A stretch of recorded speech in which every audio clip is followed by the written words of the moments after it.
present in each individual. We pray for a better world and also a better future for each of us. We thank you for all the blessings. In Jesus' name we pray. Amen. Amen.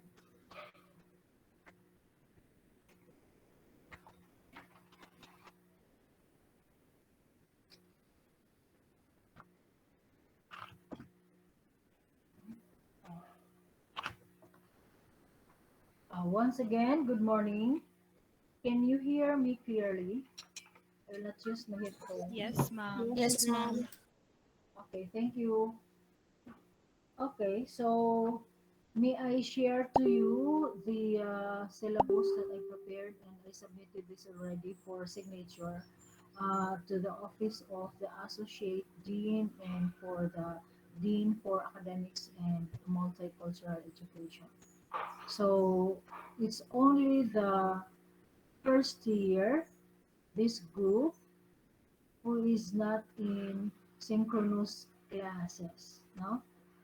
Second year, third year, and fourth year, they have time or in a week, they will go to the school for having that face-to-face classes. That's an experimentation.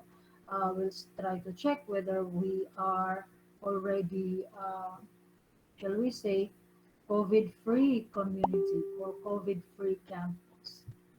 So for now, let me share to you this syllabus so that we'll have an idea on what we'll cover on the discussion of contemporary work.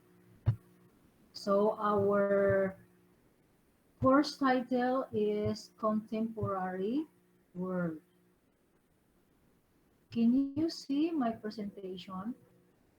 Yes, ma'am. Thank you.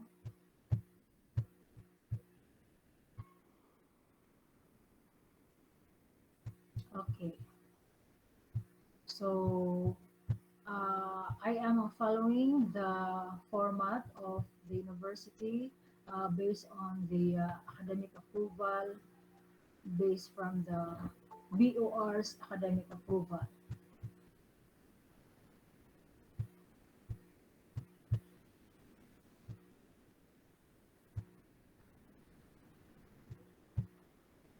Okay, so we have included in the syllabus or in our syllabi the PNU philosophy, PNU vision, PNU mission, PNU quality policy, and the goals. No? So we have here at the end of the course, students should be able to know the following provisions for the goal. So first is on the PNU philosophy. Uh, why we included this in our syllabus? Because this is one of the mandatory requirements in preparation for the accreditation comes next year. So all of us will have to familiarize this VNGO so that by the time we will be interviewed by the accreditors, we can answer already what's the mission, vision, and objectives, and the philosophy of PNU. So to start with, we have this education for personal renewal and social transformation. So for vision, PNU shall become internationally recognized and nationally responsive teacher education university. So remember this term, internationally recognized uh, education university. Yes, we are because of the PNU is the leading institution, no, in the in organizing the STEM, meaning the 10 original normal schools in the Philippines during the time of the Americans that was established in 1901. So as the established producer of knowledge workers in the field of education, it shall be primary source of high quality teachers and education managers that can directly inspire and shape the quality of Filipino students and graduates in the country and the whole world or the world. So PNU is dedicated to nurturing innovative teachers and education leaders. So that's the mission of PNU, no? Education or educated to or dedicated to nurturing and innovate teachers. So for the quality, the National Center for Teacher Education, or the NCTE, Philippine Normal University commits to provide leadership in teacher education and nurture innovative teachers, education leaders, and research scholars. Yes. So we have to develop the research capability in you so that you will become more responsive to the needs of the community, because the moment we have research results, we can already put into and knowing the research results and its findings, we can already put into some actions so we can deliver services to our community. So for the goals at the end of the course, students should be able to, for the psychomotor skills, for the cognitive skills, no? So we have here distinguished different interpretations of and approaches to globalization. So because if we search on the term contemporary word, lalabas talaga ang word na globalization. Describe the emergence of global economic, political, social, and cultural systems. So remember this, it's not only on the social aspect that's being discussed in this course, but also on the economic system, the political, and the cultural aspects. Analyze the motives of contemporary drives of globalization. Yes, what are the motives here of the drivers, no? The drivers. What's that drivers refer to? No, drivers are referred to those who make movements for uh, creating or having that new society or the new world. Understand the issues confronting the nation state. No, so what are the issues that we have in the Philippines, no, in our country, and what are the issues in other countries, just like in Yemen, no, so or in Afghanistan, in Ukraine, in Russia, no. So we have to understand issues confronting the nation states. What had happened to the what had happened to the culture of the Filipinos nowadays, no? Sabi nila ang daling makalimot, no? Hindi natin masisisi dahil yung ano lang naman, yung kumbaga yung pumanig, ika nga, yung pumanig doon sa ating future president ngayon ay sila naman yung halos hindi ah, nabubuhay, no? Majority of them hindi nabubuhay ng panahon ng kasagsagan ng martial law, no? So yun ang isa sa mga probable analysis doon. So then the skills, no?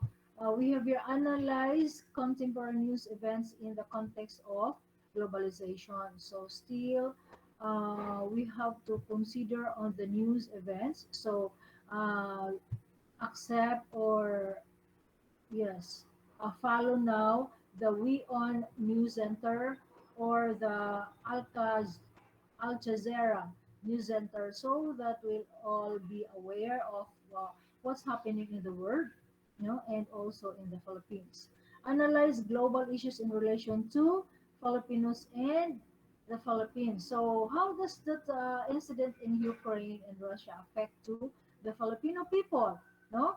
What about the incident in Yemen? How does it affect to the Filipino and in the Philippines? What happens to the kumbaga sabihin na lang natin ah hidwaan, no? Parang inside uh, ignition of hard feelings between America and China. How does it affect, no? how that this issue affect to the Filipino people and the Philippines.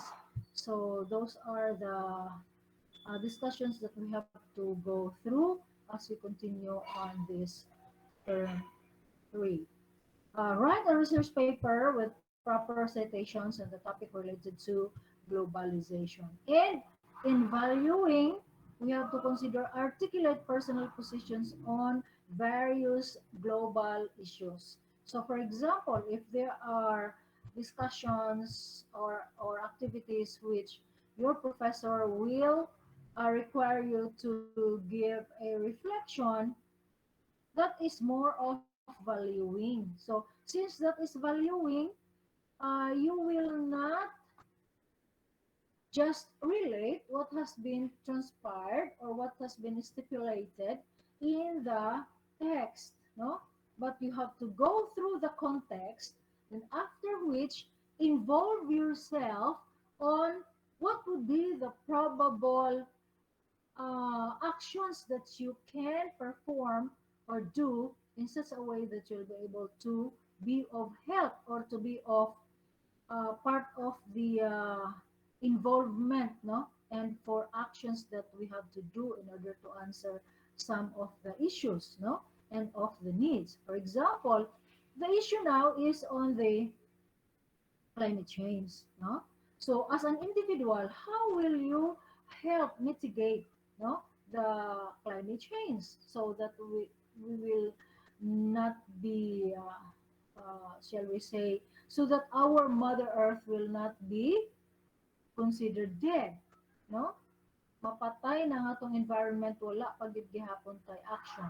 So for now, it's not just on the research, or probably somebody will conduct a research, but in this course, I have two important activities. One is for us to make an action. So I will make, I told the other sections that we will make a training design, or not training design, activity design so that we can have our tree planted in our respective area of responsibility. For example, if there are three pinuans in your barangay, you have to gather the youth and initiate tree planting. And all of those pictures that we will have a simultaneous tree planting activity on particular on Wednesday. And we will inform the OSAS and the SG for this activity, no? So that they will know that we'll be doing something for our earth, for our community. And would you know that we will also submit those records to the Commission on Higher Education because we are required to plant 10,000 trees, if not 10,000 more than 10,000, so that we can help answer, no, the needs on the climate change. No, we have to answer and mitigate the climate change. At least naman katong 10,000 nga atong gibuhi, kung mabuhi gito siya tanan, dako na gito siya kitatabang. And it's not only PNU who is mandated to plant, but also other agencies and other organizations. So we will consider that as one of our, kumbaga, on a psychomotor field on answering the SDG or Sustainable Development Goals, which I think is number 14.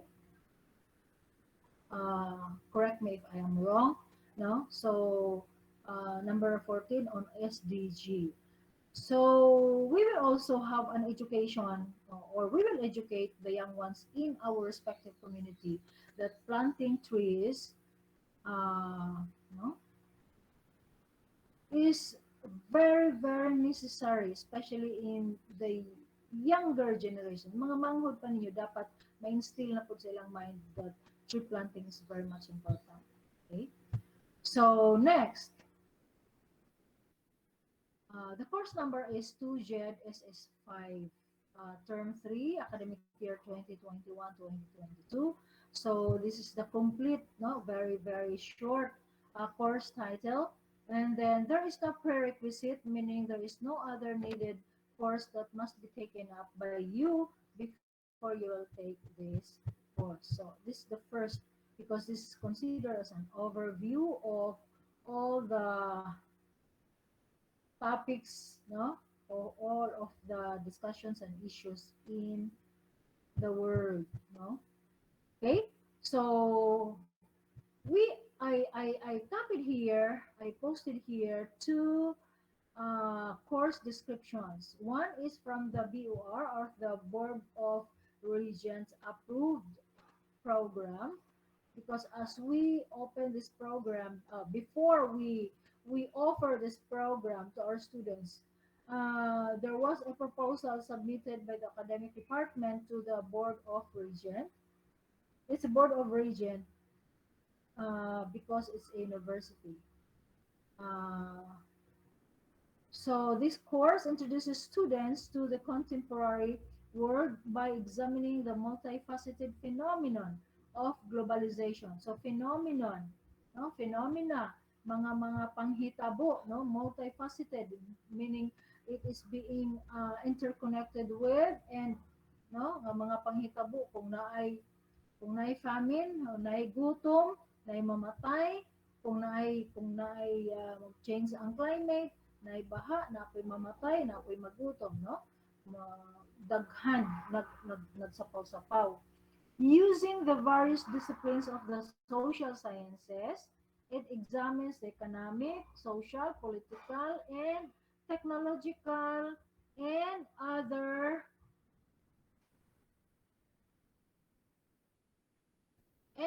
transformations that have created in increasing awareness of the interconnectedness of people and places around the globe. So, what are these topics focused here?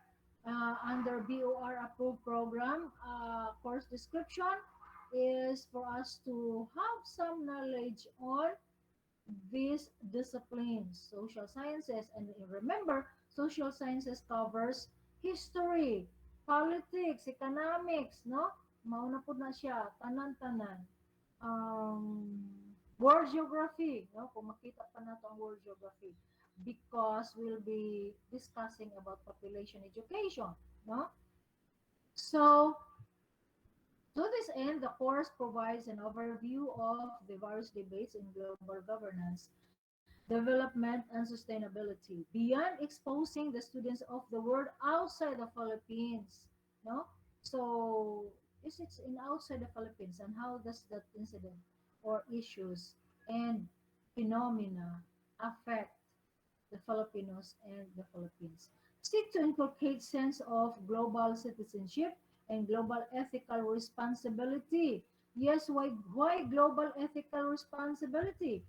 For example, if that is a world law, no?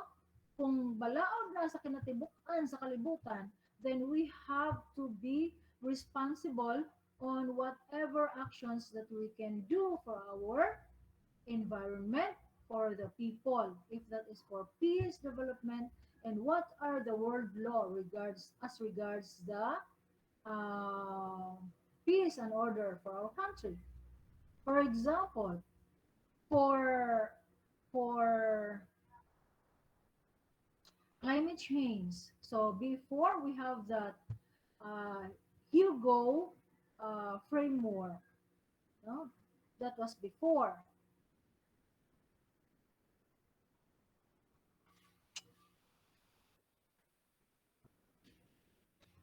But ah, for a while.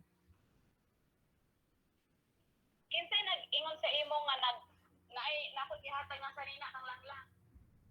Wala man. Okay. Nay magklase ko dai. Bye-bye for a while. Later na ha.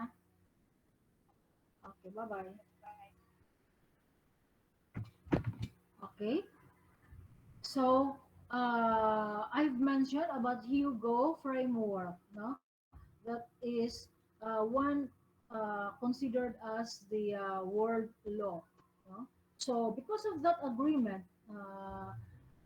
on population, that is before 2015 or prior 2015, that is to consider our actions to mitigate climate change. But after 2015, there is also another agreement which considered as the global or the world law on Sendai framework, no? That Sendai framework is also a continuation of framework wherein all, no, not just the Filipinos, but all people will have to consider what is best for our country and for our world to sustain, and so that will not all be destroyed. Next, number Okay, I will continue. The course include mandatory topics on population education in the context of population and demography. So we have to consider the land or land geography, no? So or the people's geography. So ikita natin, no? How does the population affect to the economic situation of one country? From the shed, we have this shed memorandum order. Nadoble na ni siya. Actually, from CMO or from shed, the memorandum order, the memorandum order number 20, series of 2013, it says that the aims to introduce the students to the state of world today and the new global order.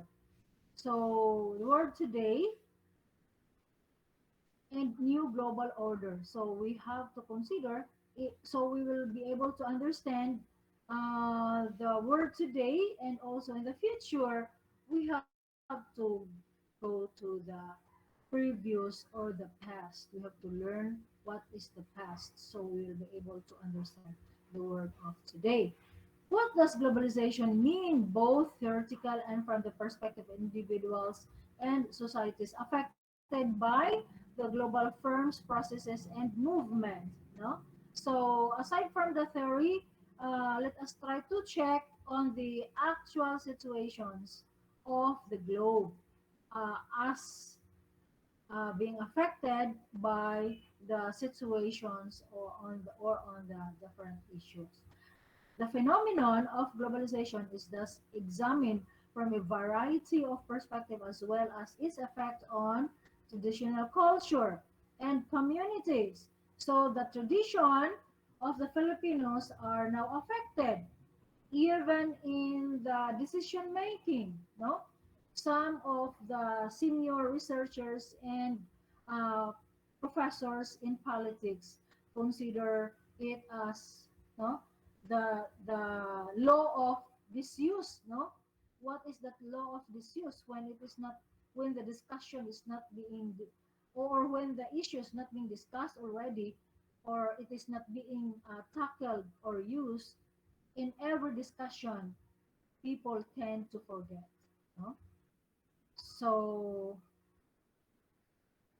nations and political institutions and local, national, and regional economics. So, regional here, yes, it refers to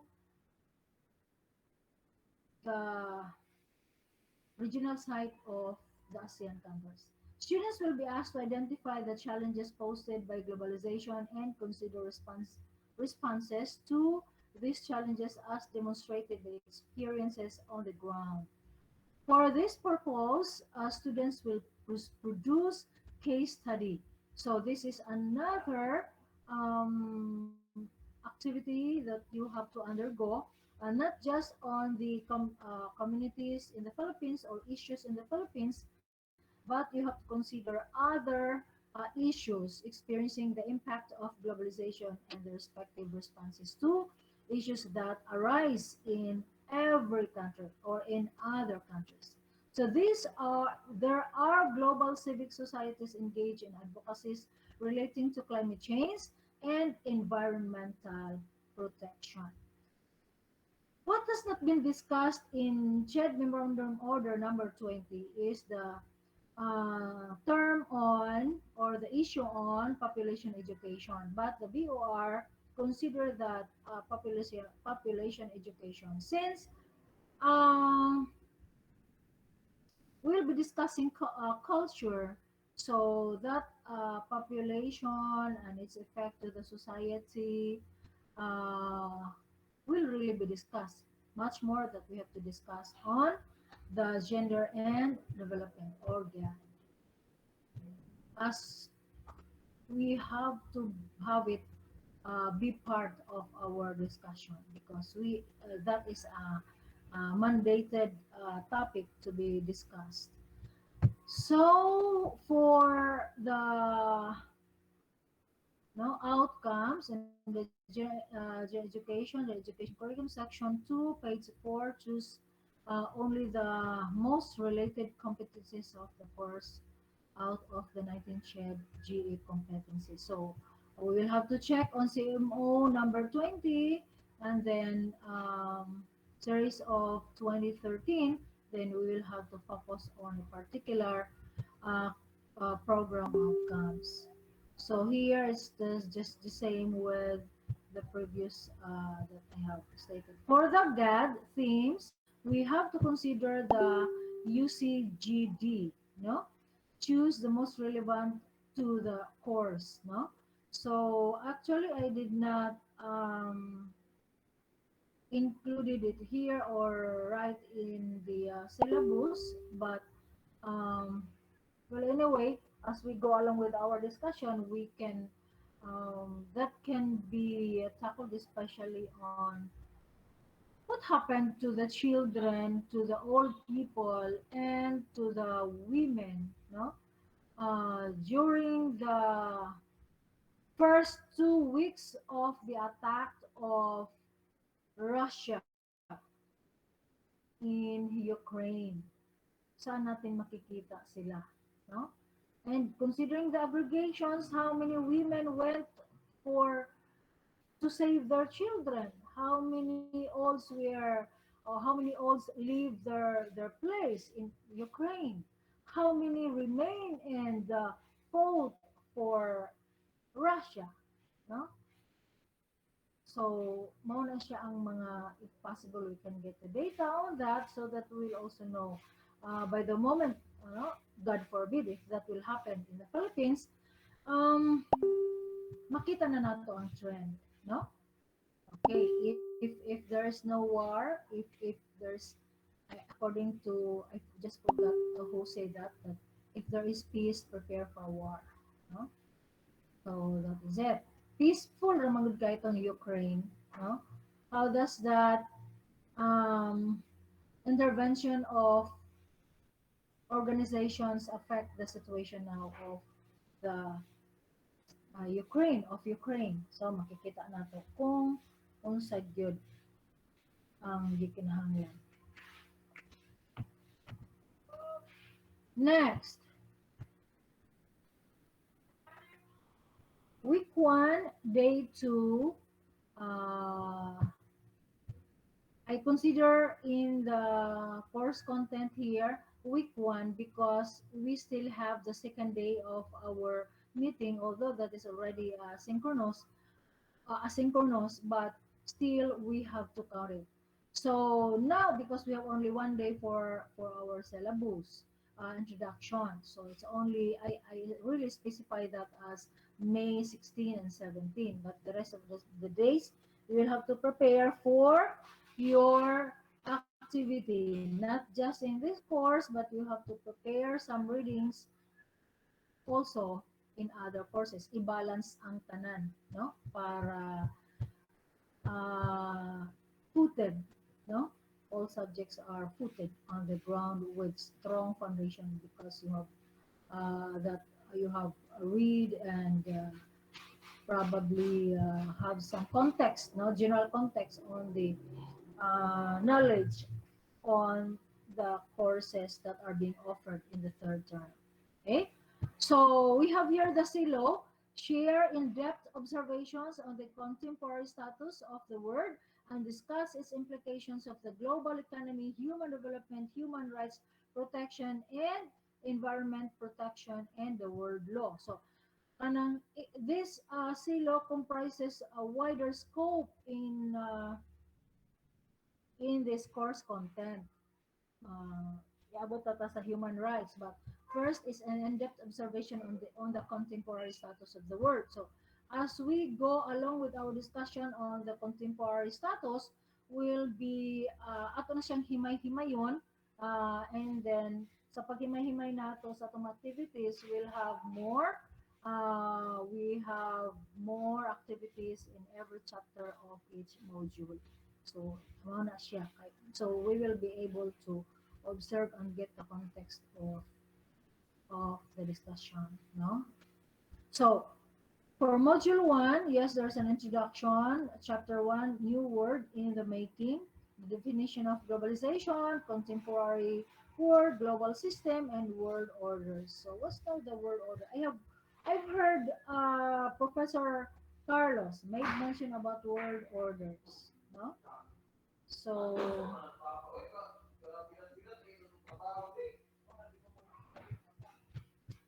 okay. So next is we have here students need to read the content of the topic and create word cloud. Next is on the class orientation. So we have here, um, yes, there's a class orientation on the content, no, and on the requirements. And we have to discuss on introduction to globalization.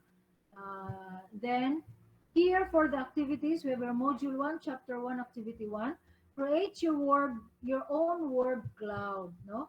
Since I have what's this? Since I have taught this subject several times, I have seen already the prepared or created word cloud already. Kana bang nakita na nako og unsay mga forma sa mga word cloud. What I would like you to do this is for you to make your own. Naman si application unsay gamiton ana. So pwede mo ana mo gamit anang na application to prepare your word cloud. But the question is, what is word cloud? Do you know what is word cloud? Pasagdi lang sa ako ninyo mag-discuss og taman-taman ha. Like orientation. I have to give you the overview of the course. So just want to clarify because you have to prepare this one on Friday, no? And submit this for the following week, no? Do you know what is word cloud? Anybody from the group? Yes, ma'am. Tracy? Tracy?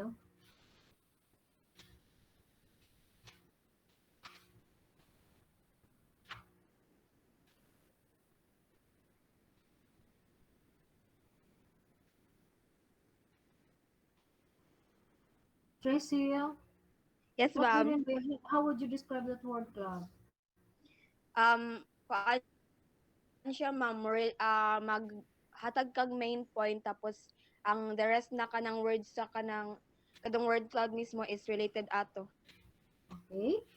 So, and as you see in the word cloud, the most important terms, for example, if you will consider um, globalization slash contemporary word slash a uh, word, ano pa yan isa?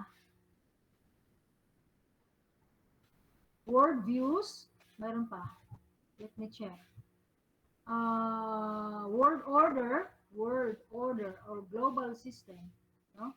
Kung kana imong gusto nga mahimo nga main word, you have to what?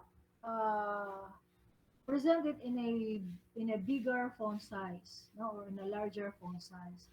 And the next important word, meaning the subtopic, for example, will be on a smaller. And yung mga subtopics, you can have it in the small words, no, that you have to put into one place, and you have to analyze why did you included, no, why do you include those words in your word cloud, no? So you have to give your brief description and reflection on the word cloud. No? Or probably description muna. No? I-describe lang muna. I will not include the reflection here. Or yes, it could be on reflection because when you have some reflection on organizing your thought using the word cloud, you will say, "Oh my God, no! I can now see how wide is our no, how wide is the coverage of the lesson, and I need to, no, murag mga ingana nga mga words mga ganito. I need to concentrate, no? I need to concentrate. I need to put efforts on my work here, on my studies here, because this getting into tougher, no? So you can have that. So meaning you have that reflected and you have that emotion towards what you have prepared for uh, the discussion. Okay, so and that module two, the spatial. So later on you will know where the topic can be taken from because we have the main source of our reference from Sheffield titled Yesterday, Today, and Tomorrow. Okay, next one, Chapter 2, under Module 1, the lead economy sequence in world politics from South China and to the United States, and we'll be discussing the counterfactual. So, for example, as we discuss counterfactuals, actually, in our reference, there are only 8 counterfactuals. But if as we go on with our discussion, I am sure we can formulate already 10 counterfactuals. We can add that counterfactuals. No? For example, if that is one counterfactual factual that we can add it here. Because I know it's not in that from the 8 counterfactuals. For example, you'll say, if Ukraine did not show intention to be a member of an organization, do you think Russia will take war against their place, against Ukraine? So mo na siya ang usa ka counterfactual.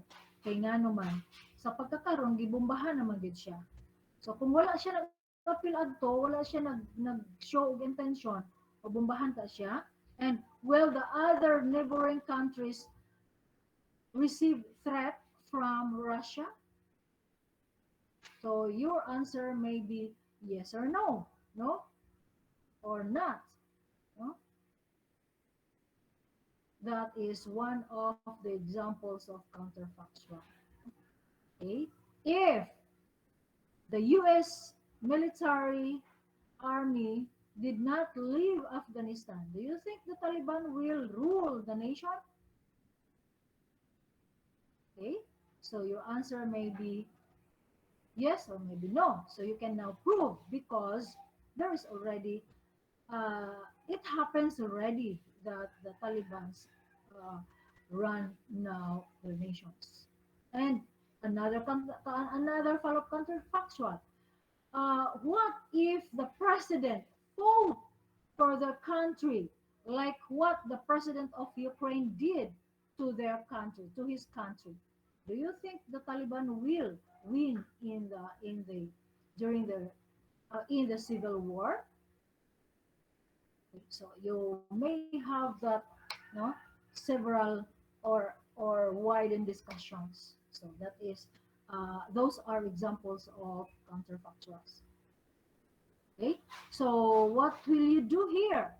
So you will have unreflective essay on rubric, no? So na siya reflective essay nga unsa di ay na no ngano pud tuod nga nag-apil-apil pod nga nahimutang naman ang Ukraine, or you may have another counterfactual.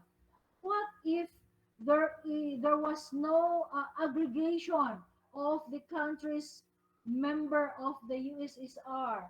Do you think Russia will attack Ukraine? So, ana nga mga no thinking for analysis.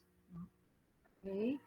Because more of our objectives, as you know, and our goals are on analysis of no the issues and concern that happens in the world and that makes the world change. And as it will continue, that will be the world system. Mahimo na gina siyang sistema, no? Sa usa ka nasod nga magsige og kagubot ng system namin, murag sige naman gina sila, no? Murag wala man gina sila na naundang sa ilang gera o unsa gyud ka. Okay? So chapter 3, continuities continuities and transformations in the evolution of world system. So, unsa may discussions din he. So, naa siya discussion on stages of world capitalism development system cycles and accumulation. Okay? For module 2, culture and collision. So, chapter 4, geopolitical conditions of internationalism, human rights, gender, and world law. So, we have here topics: military-centered geopolitical theory of state power, Afghanistan, Iraq, Pakistan, Russia, Ukraine war, Yemen, no, and other countries. State bureaucratization as basis for the rule of law, gender and development societies focus. So, mao na siya ang mga discussions. Then, diha, activities. So, first is trace the Gandhi's movement on social justice. This is in India, no? Because, yes, Gandhi has that um, effort, no, to pacify his fellow men, no, sa iya halang daang territory na anay inside conflict. Then here comes the Briton, no, who destroyed their countries and no, may mga economic embargoes pa mga nahitabo. Okay. Next, chapter 5, contemporary globalization and the new civilization formation. Okay, so nata din here, read and discuss with peers on the following topics: changes in the international arenas and in the constitutions and hegemonies. No? So, under civilization setting, anti-globalization movement and transformation of movement and ideologies. So, naatay mga links diha nga atong gi-post, no? So, I hope you'll be able to open that one and we have this activity. Actually, here, nagsugod na ta din wala pang midterm examination na natay uh, just an essay, no? With multicultural flavor and the content, and then preparing for an essay. So not a very, more a very brief, no, article lang, no, and this is the one presented here in the syllabus is just a sample. You can make your own, or you can make the research format as your guide, no? So chapter 6, culture and the sustainability of the global system. So naata dere discussions on cultural roots of the unsustainable of the contemporary world, the need for cultural mutation, no? So nag-mutate na gid ang atong culture, and we do not we now accept surrogation because of the promotion of surrogation of Vicky Bello kay kon man siya kanang prominent man kaayo, so we cannot question, no, uh, murag consider as approved na, and Rojas mga prominent people. So ngayon ta nga okay naman na karon, no? But remember the tradition and the creation of God. Ato na pong balikan ang atong history sa Bible, no? Atong mabasa nato sa Bible na amang dito supposed to be, but we are now on this generation, no? The global system change. Then I included it here para ma-aware ta that on June 13 to 18 is the wellness period, and I hope we will be able to maximize this period for leisure, no? For leisure. Uh, then midterm examinations, June 23, 2022. Then we'll have here for our week 9 for module 3, across the ideological divide. So chapter 7, Brave New World, the rise and fall of communism in the Soviet Union and in Eastern Europe. And what we have to include here, the fall of Berlin Wall, no? So the fall of Berlin Wall, and how does it affect the economic situation of the East, uh, Germany and West Germany. No?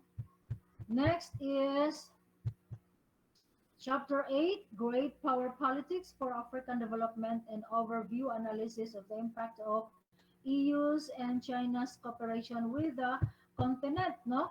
Unsa may dakong naitabang sa mga taga-EU dito sa Africa, and how does it affect to the culture of the African at present? Nga sige ra siya gitagaan og ayuda sa kaniadtong panahon, no? It's not very long ago, no? And that until now, as if Africans, some part of it, no, are still waiting for whatever, um, what's this, cooperation and collaboration and mga aids that are being sent to them, or help being given to them. Myanmar Civil War and unsa pa nga mga panghitabo, no? So Taiwan bracing China, and okay, I have posted here the We On Global Summit in 2021. Uh, then we have here week 10, 11, the new millennium, ASEAN society and its development progress. So we have to consider here, naapa din ni diri before the midterm examination about SDG, no? The Sustainable Development Goals. Tara. SDG 2030, no? There are 17 SDGs. We have to check that one later. So for chapter 9, although napay we on that, but there are more current issues that are being deliberated nowadays, especially in peace process and peace uh, consideration of the world. So ASEAN, here ato nang i-discuss diri ang ASEAN uh, mga law, mga multilateral agreement, and other issues concerning ASEAN countries, as ASEAN member countries. So, okay, chapter 10, the world, energy and climate in the 21st century. So, prior to this, di ba, ang first, before the midterm examination, na tay discussion or activity which is on um, mitigation of climate, no? So natay tree planting kay we should not only be here in our classroom and discuss more and everything by not answering to what is being needed as of today.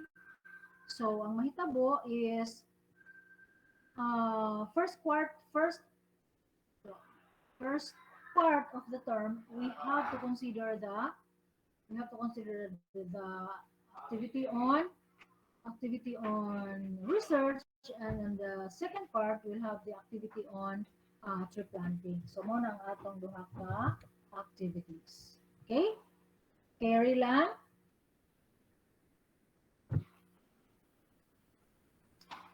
Okay, so and then the last is on our for the final examination, no? So actually, dili na kayo ni sa tapos naman ta, mag-review na lang ta ani for our final examination. Okay? So, get it? Did you get it, class? I will not stop share. By the way, I have to move it up so you can see here the grades. Okay, I included here the grading system of the PNU.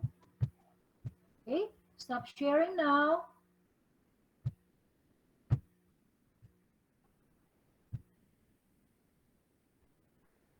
Any questions so far?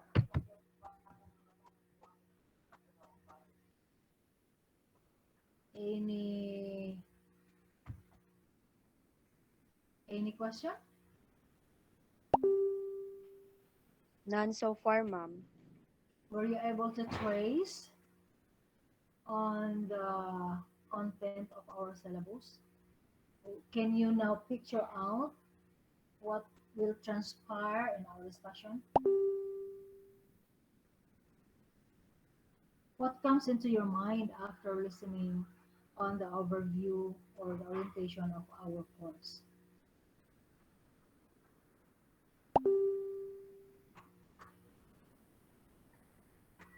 None?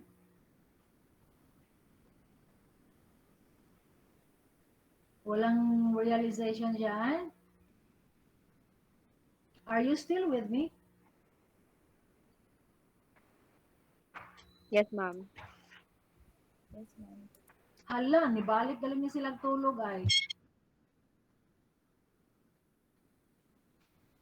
If you are still with me, use the hands up sign.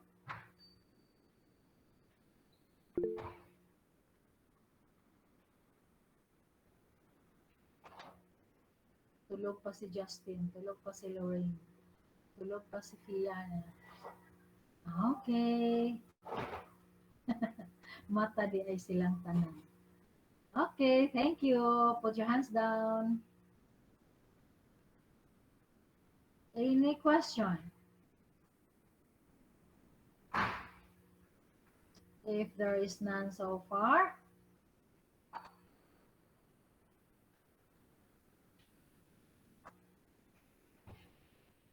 Apollo,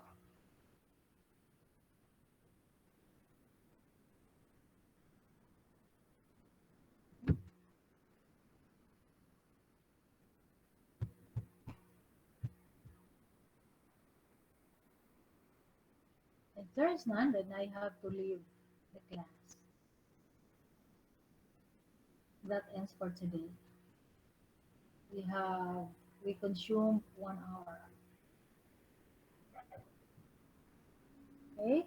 Thank you. And is there any question? None. None? None, ma'am. None, Clear? ma'am. Clear ba? Clear. Clear? Apollo, Yes, Yes, clear? ma'am. ma'am. Yes, ma'am. Okay. Thank you so much. Thank you, What will you ma'am. do? Thank you, What ma'am. will you do? Thank Thank you, you, ma'am. ma'am. Thank you, With this ma'am. discussion?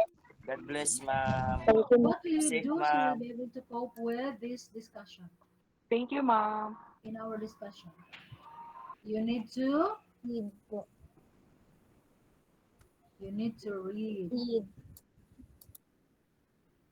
Get it? Thank you. Bye for now. Thank you, Bye. ma'am. Bye, ma'am. Bye, Thank you, ma'am. ma'am.